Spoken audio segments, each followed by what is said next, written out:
Oh, we don't really have. Oh, I've got an ashtray over here. If anybody needs to use it, you can just pass it down. You just move it to the left, you know. Right. To the left, to the left. Whoa. Oh yeah. Uh-huh. We need to get a tablecloth for this MF. I mean, it's not horrible. It just looks like we're at some like Otacon or something. Yeah, exactly. I get you there. Like we're the panel from Firefly or something. Yeah. That's rad. We should be so lucky. Mm-hmm. Oh my god. Dude, I'd love to be at a con someday. And they're like, oh, it's those guys that talk about movies. Yeah. Okay, let's see. Are we ready to go? I guess we're ready to go. Gosh, that cello is so loud. All right. Hey, good morning. Thank you for joining us. Yeah. We are here today with What are we talking Paladin about lifestyle. here? Paladin lifestyle. That's what entertainment. If you couldn't, I gather that because of our dear friend Cody Wayne joining us. It's a pleasure to be back in your presence again, Cody. Yeah. Yeah, so new movie out, Godzilla versus King Kong. That's what we're, and you know, and what a fantastic film it was. I mean, or was it Superman versus Batman? Oh, we'll get to that. I think the important thing is to note that it's been out for like how many weeks now? Yeah, it's been out a few weeks. 2-3 weeks, so you know it's okay to talk about spoilers if you haven't seen it. Then Yeah, well, and I think That's on you. God bless you. Yeah. You should know by this point that there's going to be spoilers in any kind of review now. no, we can't talk about it without Yeah. just Yeah, I mean, if you're watching it, you know what you're getting into. That's for sure. Right, I think that if you're tuning in here, you're probably looking for affirmation that it was either a good movie or a bad movie, because it didn't have a lot of depth, I wouldn't say. no, but it's not supposed to. No, right? I mean, yeah, if you were looking for a life-changing moral development out of this movie, It's not gonna happen. It certainly wasn't an Academy Award-winning piece, but that's neither here nor there. Okay, so really quick, right out of the gate, what do you think, gentlemen? Are we going to give this the old Roper, or Siskel, Egbert, whoever these guys are, like the thumbs up or thumbs down? Like, what do you think? Like, overall, are we thumbs up, thumbs down? I'm going to go ahead and say thumbs up. Okay, I'm going to say thumbs up too. yeah, Okay, yeah, sure. I would say thumbs up. I mean, for what it was, I think anybody that wouldn't give it thumbs up was expecting it to be something it wasn't. Yeah. That's I fair. mean, honestly, That's fair. You'd have to understand the genre, and it's yeah. a totally different genre than just fantasy or action or whatever. It's a Godzilla movie. Yes. I mean, it's a monster film, right? It's a monster Now, film. I did have some complaints with it, though. Okay, yeah. Right, Let's table those. and I think that it's something that a number of people have discussed. I felt like, first thing, just the size was kind of weird on everything. You know, like Yeah. that. I feel like a Proportion. lot of them got shrunk down. Then at the end, they're really big again. Compared to the jets, they didn't seem that big. Like the jets and the aircraft carrier and the battleships, all of those seemed really proportionate to them, like that they weren't that much bigger. And then at the end, they're like as big as these skyscrapers. Right. It's like, Don't understand it. yeah, like they were kind of shifting around there. That was kind of weird. Yeah. You know, well, and this is something It was pretty noticeable, though. Yeah, I thought so. I mean, and the thing is that's weird is the mind picks up on this stuff, and if your brain isn't just completely shut off, you're kind of like, wait, what's going on? You know, Yeah, right. I mean, it was kind of like an LSD trip or something, where you're like, damn, you're like, that thing is so tiny now. Oh, now it's all big. Like, Yeah, it's definitely hard to figure out the proportion size throughout the film. yeah, and I'm sorry, those helicopters could not lift that much. I mean, they had like 20 helicopters on there. That freaking dead weight monkey would weigh so much, you would not be lifting that with helicopters. Yeah, but like, did you see the original Like way back in the day, Godzilla versus King Kong? No, I haven't seen that. Oh man, you're missing out. Well, and that's what I heard, right? It was kind of a awful. throwback to that. Yeah, 100% right? throwback to back in the day. That's how they transported King Kong to Godzilla in the original movie. Really? Yeah, he just rode in on a bunch of, and I don't think he was even asleep. Oh, no Because joke. You know what I mean? Like That's so you rad. could only do so much back in the day. The eyes and the mouth are open. He's just like floating through the air on these helicopter strings. I think it was a net, and yeah, they just drop him off. It's totally ridiculous, and they don't explain. I don't think in the original why King Kong is as big as Godzilla. In this one, you kind of understand maybe it's just because he's been alive for so long. Or he he was keeps growing. Well, yeah, and he's a Titan, like Yes. and there's this idea of. No, and people are mentioning that, but I would have to go back and watch it. It's been a while, but I feel like he was larger in Kong Skull Island. Like Yeah. that he was like just enormous, and he was like this upright, like almost looked like you could put a pair of Dickies on him, like kind of monkey. Yeah. But like. And he did that in this one too. Like when you first see him somewhere in Skull Island, and you find out he's in this little terrarium that they built for him. That was Yeah. garbage. I really didn't like that aspect. He's like sleeping like a dude, and he wakes up and he does everything you've seen a guy do in a movie. Right, right. Person. He like Scratch himself. scratches his ass and stretches Yeah. and takes a shower, and he's like, oh yeah, like literally. Right. Yeah. Yeah, and then he remembers that he's in this thing and gets all pissed off. And that we just are going to gloss over how Monarch managed to. It's like Skull Island, and this one thing is like this portal place, like in a video game that you have to get to through going through a storm. And then you find yourself like in this Hogwarts scenario, Yeah. and then now all of a sudden they've just got like this cage built around him, and it's like, oh, let's just Yeah. glance right over that. I mean, obviously, with this kind of movie, fantasy monsterverse kind of thing, there's so much that you have to suspend. Yeah, I yeah. believe, and they don't explain every little thing. It's very difficult to comprehend how they pull the Truman Show on him. Yeah. Yes, They the just wrote Truman this big Show. Right. Well, it was They a just monkey Truman Show. Yeah, like coax him in there. How did they? Maybe they had to put him to sleep, and how long did they keep him asleep to be able to build that shit around him out? Dose him on gallons of LSD. Yeah, I don't and know. confuse him and make him believe this was an alternate reality. Yeah, but I will say, like, there's so much to not believe in the film. Very hard to get your head around. But surprisingly, the one thing the one thing that wasn't a problem for me to kind of understand and believe was that relationship between him and the little girl. So Right. So in the film, you find out that, of course, all his family is dead. Yes. Kong's. That he's pretty much the last one, or he is the last one. And then there was apparently, if you go back and watch Skull Island, there's all these tribes people. They're all dead now, apparently, except for this one little girl, and they've bonded, and she's deaf, and she can communicate to him. That was actually pretty easy for me to believe.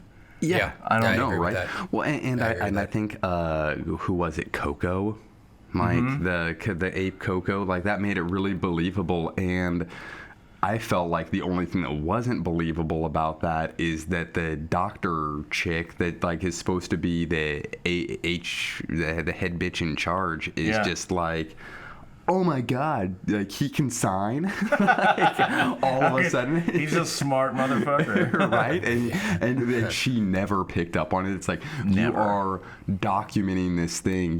He is the Truman Show of monkeys. Yeah. And he kept this thing a secret with this little girl until he's on the deck of some ship. Right. Like that was the only part that I found a little unbelievable. Yeah, and maybe the only reason why it's easy to believe the dynamic between the little girl and Kong is because, we've seen it 1,000 times. Mighty Joe Sure. Young, Yeah. every Yeah. rendition of Kong has that aspect The of Rock with Rampage. it. Yeah, right, Yeah. exactly. So, and I think that's a big complaint that a lot of people have that don't like the movie is it's very formulaic.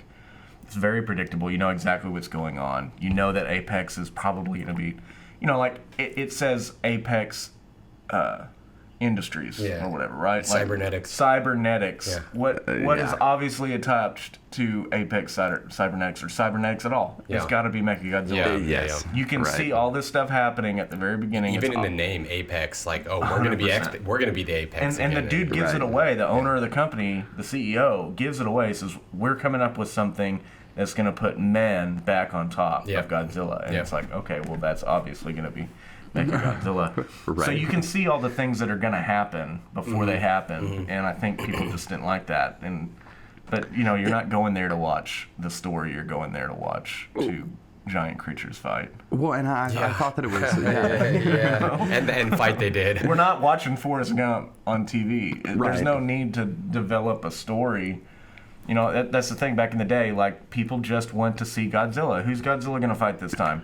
If you go back and watch those original films, all of those stories, those side stories with the characters, are very lackluster. Yep. Because nobody Yes. wanted to see No. that. Yep. No, absolutely. I felt like with some aspects that because I completely agree that it fulfilled and it checked all of these boxes as far as just being satisfying, formulaic, and if you're looking for anything different than that, Yeah. I am kind of sad that because this is still part of the original franchise, right? Or not the original franchise, but the original reboot that happened back in 2014. 2014, Yeah. right? Where he's like, let them fight. And like that had more of a disaster movie feel to it. Yes. And then I feel like they slipped back in really quick with the Godzilla King of Monsters to just, now this is comic book again.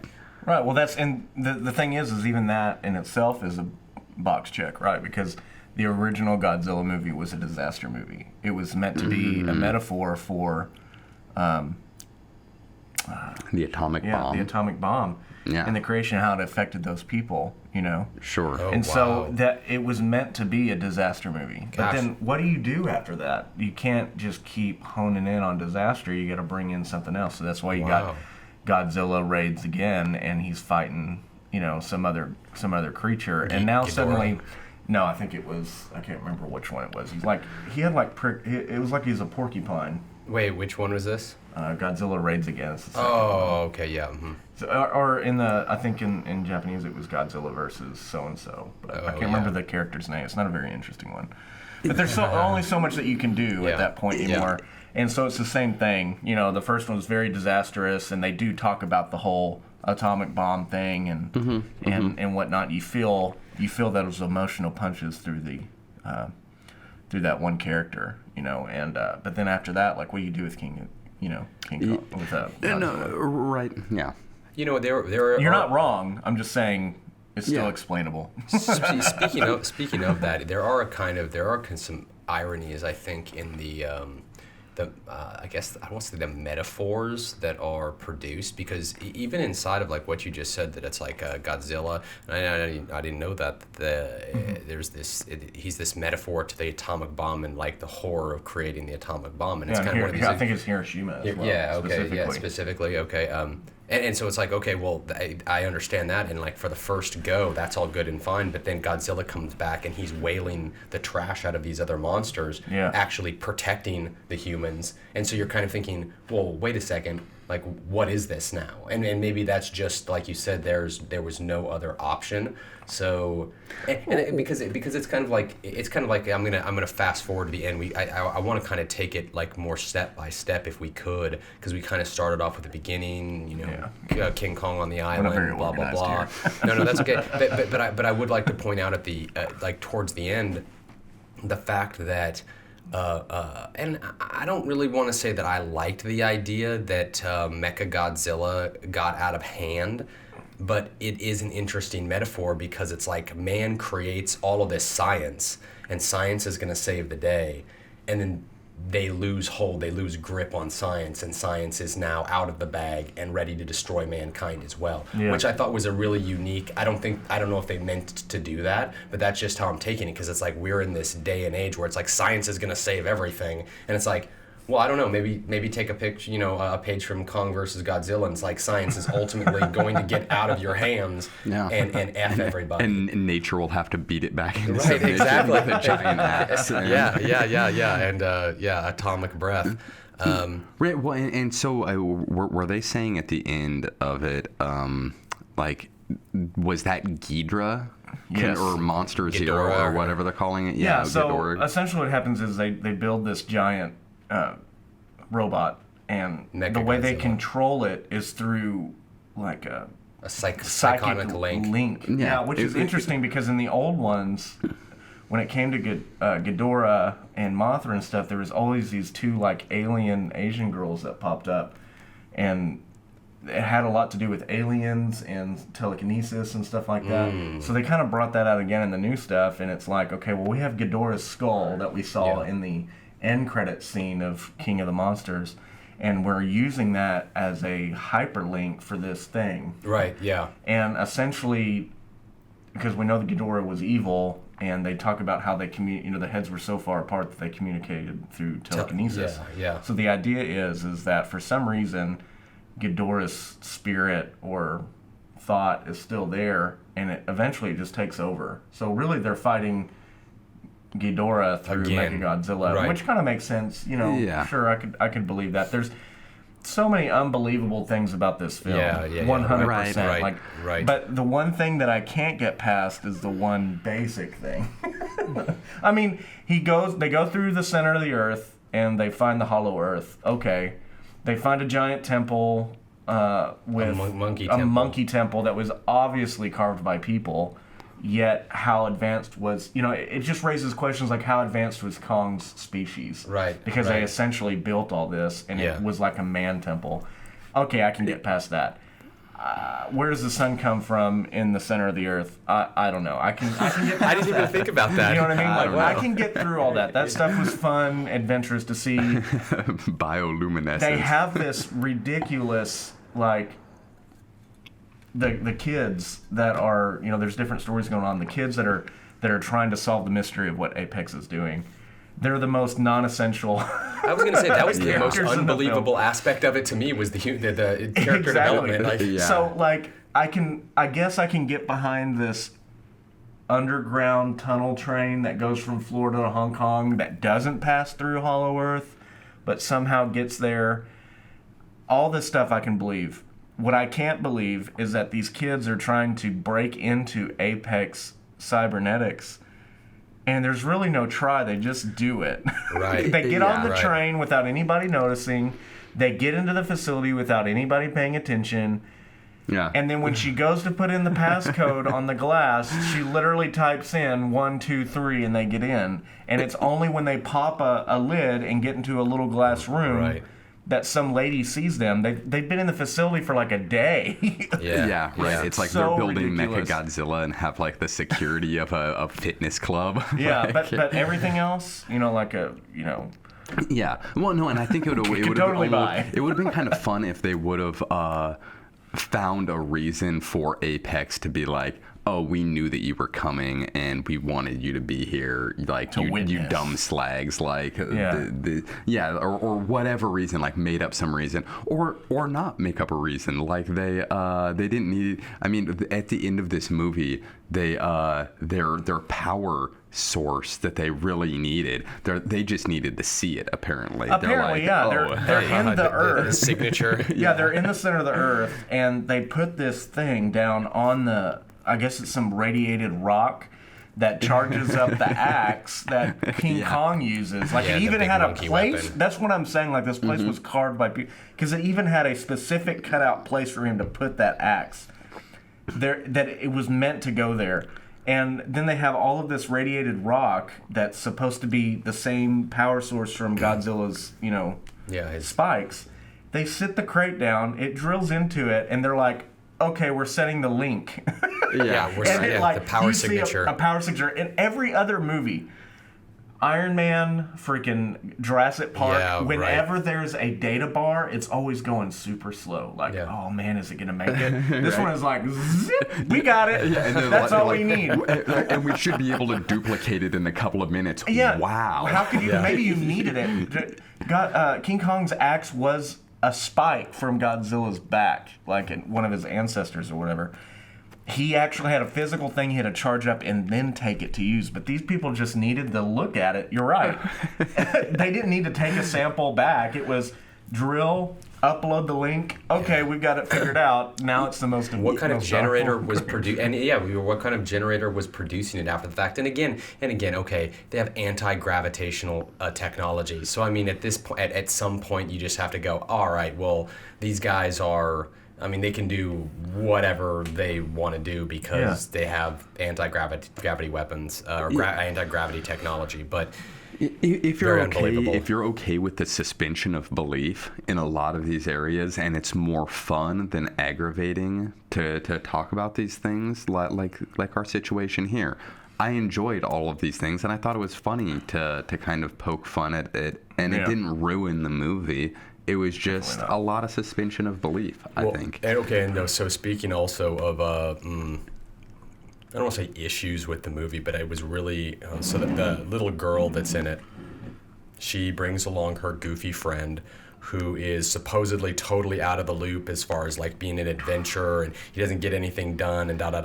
It's the big guy from Deadpool 2. Yeah, okay. The villain that we didn't care about. He's annoying. We wanted him to die. Yeah. So that's all going on, and then they have the adult figure. They seek out early on in the movie. They seek out this adult figure. Who is a podcaster, and he's like conspiracy theorist. Bathes with bleach. Yeah, right. So he's trying. Yeah, so he's trying to get into. He's trying to crack the code of Apex and figure out what's really going on, and and that's all good and fine. They go through all this rigmarole. Given the little girl, and this adult, this guy, they move the party along to the point where they are witnessing Mechagodzilla at the end of the movie come to life, and the little kid, the little boy who is the odd man out the entire time, at the end of the movie, towards the end, they're like, okay, well, Godzilla, and it just, so Mechagodzilla is totally overpowered in my opinion. He's kicking the trash out of Godzilla. He's kicking the trash out of Kong. Yeah, they really did a good job building him, for sure. Yeah, if we could build stuff like that, we would really be impressed. But so they're going through all of this stuff, and the computer is the transmission link. They're sitting at the terminal, and this little kid is trying to hack into it. And at the end, the last bit, they're like, "Oh, the computer is finally locked. You tried to put in the wrong password too many times. It's permanently locked." And the dude, the adult figure, is like, "Okay, well, I'm going to take out this scotch. I'm going to get drunk, and I'm going to watch the world end." I know where you're going. And then the little kid, who's the odd man out, takes the scotch and pours it all over the terminal, short-circuiting it, and saves the day. And then at the very end, when the little girl is introducing the adult figure adventure to her father, who didn't believe her and wanted her to stay out of it and all this, she introduces him as the man who saved the world. And it's like, no, the fat little kid who you said was a total moron the entire time, he's the one that saved the world. This guy wanted to get drunk off of his ass. He's just going to get drunk and die. And die. and watch Mechagodzilla take over the world. It's like, it was totally unfair to me. Well, and what did that, I have a hard time remembering, but the short-circuiting process, is that what gave him like a little bit of a break and allowed them to wail on Mechagodzilla for a second? Is that what happened? Yeah. Because, okay. Yeah, I think so. He was getting ready to, Mechagodzilla, if I recall, was getting ready to blow the head off of Godzilla. Oh, yeah. Okay. And then, because his beam apparently was way better. There were two interventions. It was Kong, and then, yes, it was the way they cut it made it seem as if it was the kid pouring the alcohol on the short-circuiting that thing. It was...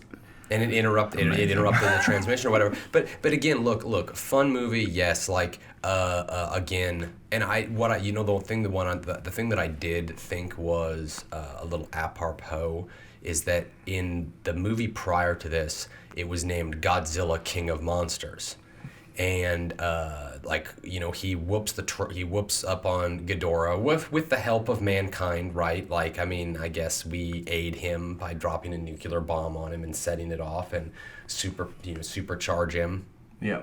Whatever. Yeah. But they call him the King of Monsters, and then in this movie they go, oh, okay, well, Kong, about halfway through, they're like, oh, well, she's like, well, the head doctor over Kong, she's like, well, the one thing I know is that Kong bends his knee to nobody.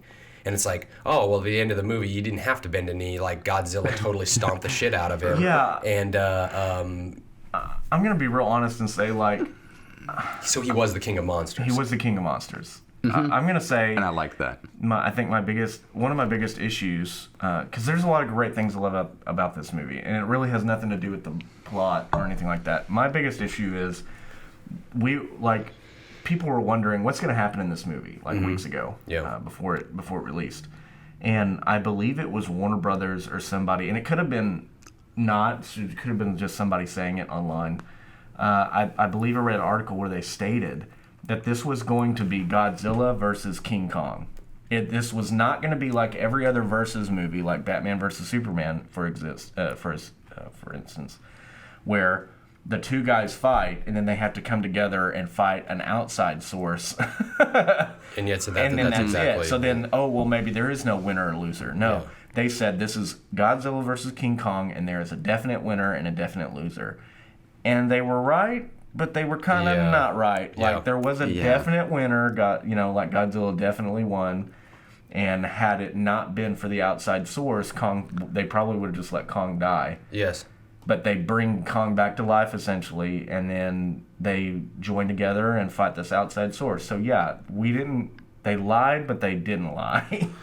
Yeah. That was my biggest problem. Like, just be straight up, because it did feel very much like Batman versus Superman. Well, and isn't that exactly the same formula that Batman versus Superman took as well? That it's like there was a clear winner, like Batman wailed on Superman, had him down. Then he's like, "Why did you say that name?" And then they did that whole thing. They back off, and then it goes into the second part of the movie where there's the third party, which is exactly what this did, only quicker. It didn't take but it's Warner Brothers. No surprise, same. Yeah. Interesting, Warner Brothers. I did like that at the end, how Godzilla just like kind of looks over his shoulder at the end, like, I beat your ass, but we're not going to finish this because I might need a teammate every now and then. My favorite thing is that shot where he like looks at King Kong.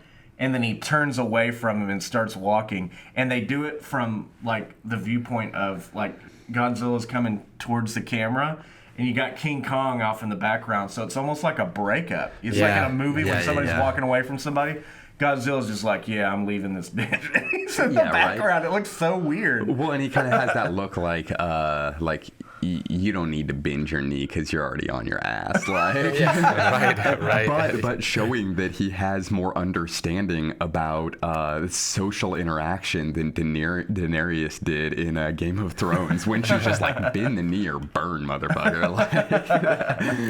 It is also, I don't know, it's curious to me because I'm not 100% sure at what level. So King Kong is an interesting character, but who in their right mind would ever pit him against Godzilla as a worthy adversary would have to be out of their mind. I mean, they just have to be out of their mind. Like, the King Kong is clearly not the superior of the Titans. Like, he can't even shoot anything. I was gonna say Godzilla shoots an effing like beam of radiation out of his mouth and can cut stuff. He can burrow to the center of the earth in this movie with his blast. Yeah, which was crazy. Well, and it, like way too quick. And two, it's like I didn't understand that part where he's like burrowing to the center of the earth, and you're like, Mecha Godzilla is like 20 feet away, and you're like, oh, he's going down to their lab to get Mecha Godzilla, and you're like, oh wait. No, he's not. He's going to the center of the earth for some reason. Yeah, that was weird. It was weird. Also, another pet peeve really fast. If getting to this hollow earth thing is so impossible, where the hell were they in Godzilla King of Monsters when they put Godzilla on that throne thing to recharge him or whatever? I thought that was hollow earth there. Oh, yeah.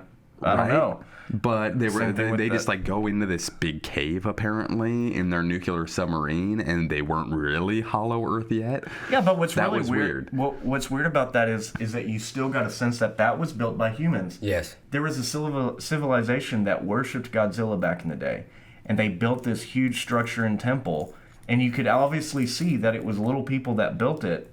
But there's none of that with Kong. Kong just appears to be this whole race of gorilla that built stuff for themselves. That's what it kind of felt like.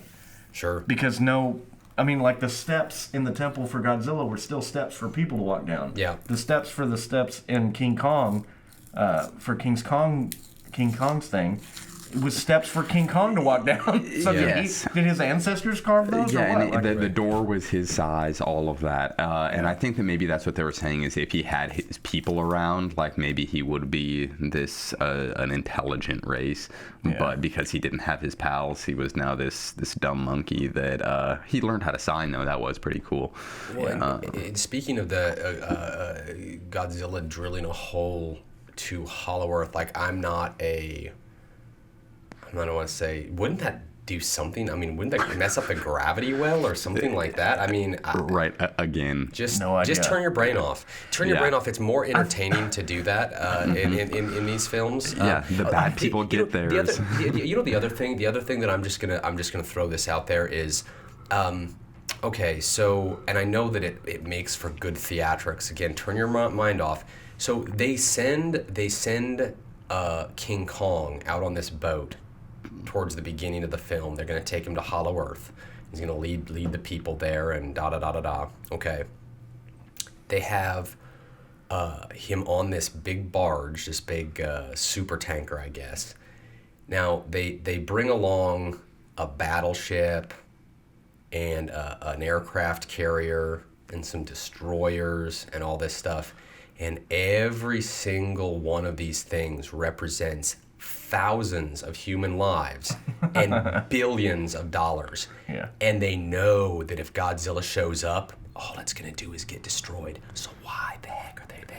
Yeah. Like, Right. I would be No. like, nope, send the gorilla out there on his own, because if Godzilla does show up, all of this stuff is just going to get destroyed, and we're going to throw thousands of... It's just like they keep showing these like F-35s, and they're flying these F-35s in towards King Kong, and they're firing missiles that do jack shit, and then all he does is swat him out of the air. There goes another human life. For what? Why are you doing this? Like, you know that you're not going to do anything. The one to guy him. eject though. Well, Yeah, right. well, the one guy, yeah, that's true. I forgot about that, Yes. Cody. Yeah, what about all the people? What about all the people in the aircraft carrier? You're absolutely what about all right. the people on the battleship? Like, where was their ejection? Like, Oh yeah, we just nobody cares. I mean, right? Because there's this bigger play. There's this battle going on, and Yeah. it's the Titans fighting and all of this, and maybe we'll all go extinct anyways. But if that's the case, it's like, what does just stay at home? You know, eat some popcorn. Let these people go out and be involved on a particular level. But I mean, I don't know. It's kind of gross, because if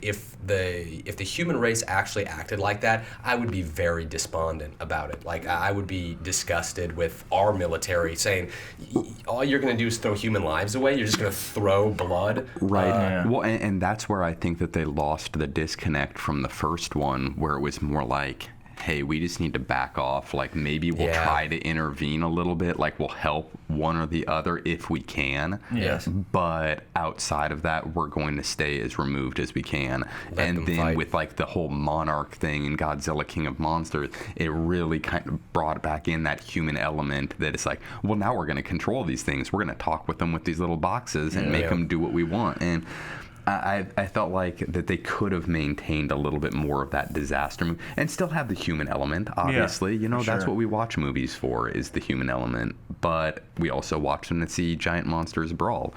I don't know. The fact that the day was saved by this like little obese child. I mean, not to say that that's horrible either. I have nothing. I think obesity is a little bit of a problem. I think you should probably watch what you eat. But you know, at the end of the day, like it felt, the whole thing was just very unbelievable. And again, the whole telekinetic link between the brain. You're thinking to yourself, you're like, okay, well, you built probably one of like the eighth wonder of the modern world, technologically speaking, in Mechagodzilla. And the best way you can figure out to communicate is to you're not going to beam, you're not going to use 5G or whatever. You're going to use this Skull of Ghidorah, like, and communicate with it that way. It's like, that seems, just to me, that seems dangerous. It seems risky. occultist, though. Yeah. Well, and I felt like that whole thing a little bit felt kind of like what was that movie? Pacific Rim, where you're just God. like, oh wow, did they just rip this off? You mean you're gonna build a giant robot that you control through telekinesis to fight other giant monsters? This sounds really familiar. Yeah. You know. Well, I felt bad. I felt, are we still thumbs up here? I don't know. I'm definitely no. Well, that's the thing. That's the I mean, thing. you take all these things into consideration. It sounds like we're really bashing the film, but you're just picking it apart. That's all. Just Yeah. making It's still observations. a great movie. It's Yeah, visually it's still very beautiful. fun to It's watch. entertaining. They achieved the goal that they want to achieve. Right. You know what I mean? Yeah, Like- just don't go in expecting Schindler's List. I mean, you're not going to walk away changed from this movie. Actually, the highlight for me was the evil Apex Cybernetic. The guy who runs that, his daughter is, I don't know what the girl's name is that played. She's so hot. Oh my God, that was like when she walked onto the screen, I was like, great movie. Great movie. Like, but when she dies, it's also very satisfying. oh, it's very satisfying. Yeah. Right. Well, and to that Kong is still is aware enough of what's going on that he's like, oh, my little female friend isn't in this one, so it's cool, but this one I'm just gonna smash, and you're like, ha, got him. Yeah. But that was satisfying. Oh, and then I thought it was very entertaining. I like that little joke that they had in there when the main guy is going through like his spiel about everything, and Mecha Godzilla's like in the background, and you're oh, and then they'd like trash him, and the guy's like, I wanted to hear what he had to say. right. That was funny It did have, satisfying. Very.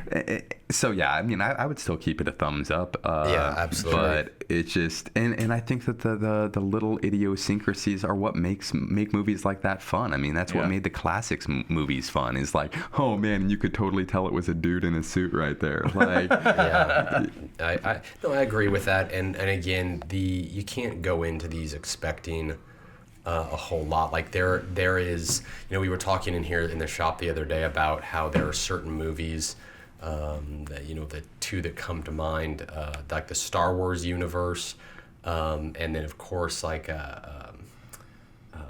what's that? The Fifth Element is another one that I think does a great job of like, well, here's all this crazy stuff. They don't bother to explain any of it. It's just like, this is just how it is. Yeah. Take it for what it is. It's not. This is definitely not Star Trek, where they're all like, well, no, actually, the warp technology is very plausible because it being space around when you think about creating a gravity well, and you're like, okay, like warp factor 9, like I don't care, like I really don't. Just do it. Yeah. Just get to where you're going. I think that there is something to be said for that, and that this movie does that very nicely. It creates a lot of. There's a lot of questions, obviously, if you're willing to stop and think about them. Anti-gravity being like one of the easiest. It's like, okay, well, how do you theoretically achieve this anti-gravity? But at the end of the day, you're like, I don't really care. We don't really need to know. It's just pertinent to the story. And I think it was also good that it's like, apparently this Apex company or whatever has a great non-disclosure agreement, because they had a lot of secret technology they weren't sharing with anybody. Like, the government would have taken all of it. Yeah, right. No, exactly. So I mean, they as a corporation, they were doing it right. Like, Bezos has nothing on them. For sure. In wrapping up, do you have? I guess we've already said a lot of them, but it's like, if there was one thing that you could like really change about the movie, like storyline wise, like what would it be? I've already got one in mind, but like, because we've already talked about some of them, but if there was just like that one thing that was just like, I really wish they would have done this different. The kids. Yeah. The conspiracy guy and the two kids, they're pretty non-essential, and they're just more annoying than not. They're the most flimsy part of the story. I would have changed that up some.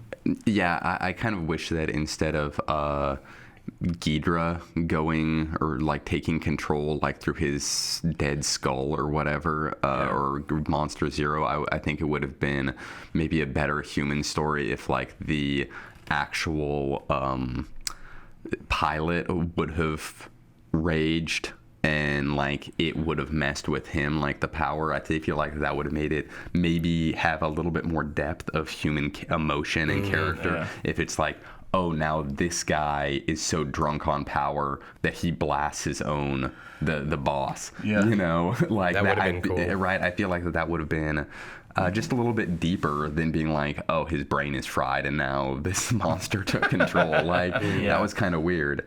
But yeah, I would have changed that, and of course the kids and the kid's dad. He was completely non-essential in that. Worthless. Oh yeah. But The head of Monarch. what about you, Matthew? What would you have changed? I would have had Godzilla blow a hole in King Kong and end it. Like that's honestly. I mean, not to say, because I think that there is no.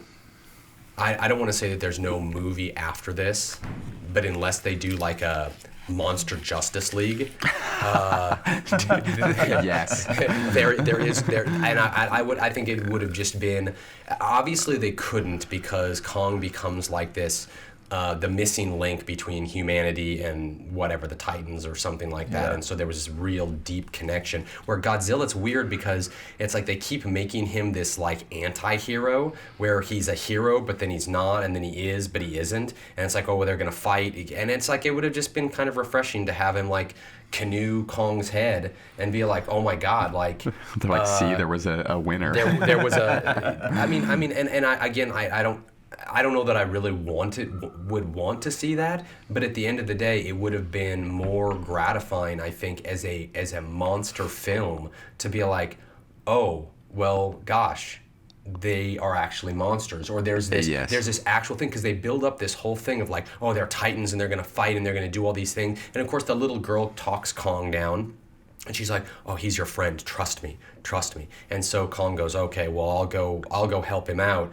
And then, of course, Godzilla kind of does the same thing. At the end, Kong drops his weapon, and then Godzilla's like, okay, yeah, I'm walking away. And like you said, it's like a breakup. And even though, because Kong had the weapon to begin with, and he still lost. Yeah. And that's the thing, is it's like, you could have kept fighting, but No, I agree, though, because Kong always has died in all the previous other movies, that if they would have had, like, that scene where, for the love of the little girl, and, like, the final act of protecting her, and then just had a beam come right through his chest, you would have been like, oh! That would have made it a deep, more grown-up movie. Yeah. But a lot of people would have been pissed. Well, I think they would have, but at the end of the day, it's just like when you tell some hot girl at the bar that her shoes and outfit suck.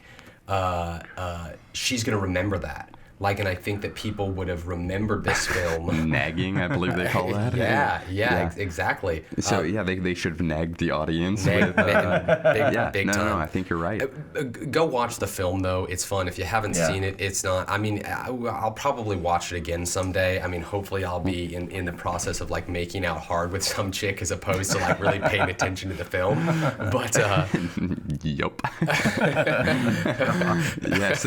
Let us know what you think in the comments. For sure. And if there's some way that you'd like to see the movie end, I mean, if you can keep it to 400 characters or less, that would be good. Yeah. But again, we'll do another entertainment. I know we've got a couple of movies coming out. We're really excited about Mortal Kombat. Yeah, definitely watching that. Yeah. We'll watch that and we'll give you a review there. And then there's a couple of others. So much bull crap out right now, though. It kind of numbs my mind. Yeah, it's a little overwhelming. What's passing as entertainment nowadays. But again, that's me.